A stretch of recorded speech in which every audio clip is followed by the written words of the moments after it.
thought I saw Dad again. I think I'm going mad. Lara, your father's gone.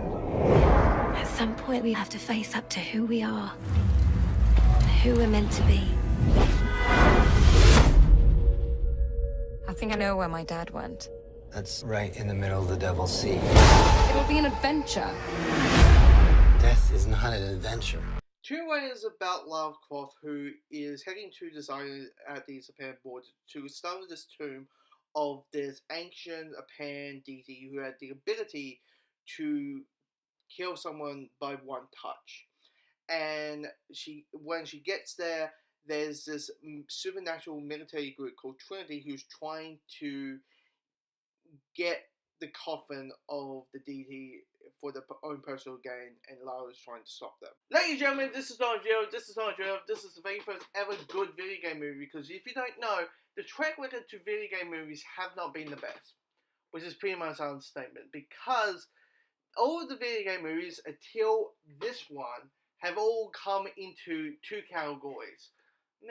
To what the fuck am I watching? This is horrible.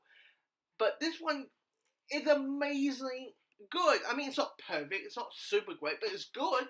I'll take good over, like, to meh.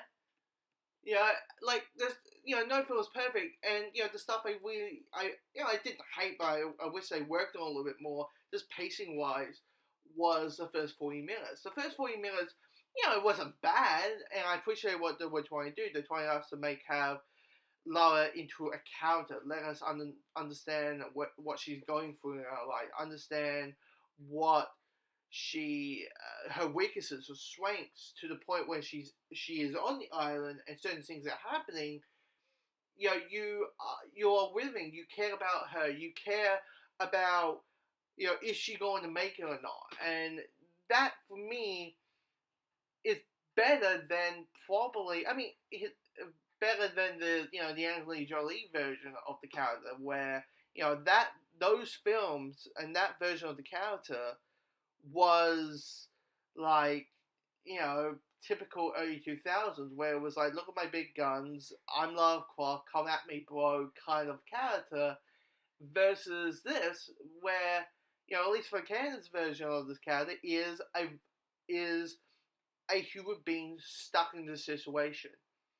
And yes, she's able to do all these things, like shoot a bow and arrow, and and using ice pick, and able to fight and certain things. But she's a character, and where we're on the island, instead of having this amazing action, we have these character moments that have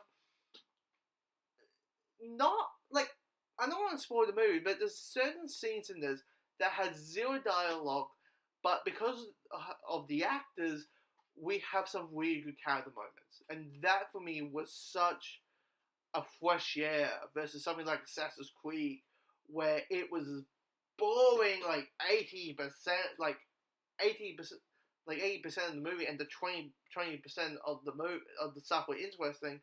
Were like, why wasn't this an entire movie? This is what Assassin's Creed should have been. And that I really great. And if you're a gamer, I really played the game that this movie is based on. If you've seen the trailers, there's a lot of the whole, they took this from the game and this, like certain action beats and action tropes and stuff like that. It's not that handling. It's not that. It's basically one action scene that it's like take all the action scenes of that game and put into one action sequence. And that actually it is quite a good one. And she gets injured and stuff. So so there's a sense of a little bit of dialogue in that. The villain is a one-note villain, but he's supposed to be one of those, like, he's one of those villains who's just there to move the plot along and all that. But yeah, this is just I am happy that we finally can say, guys, what is a good video game movie? We'll say the 2018 version of Tomb Raider. Ladies first. Open the tube!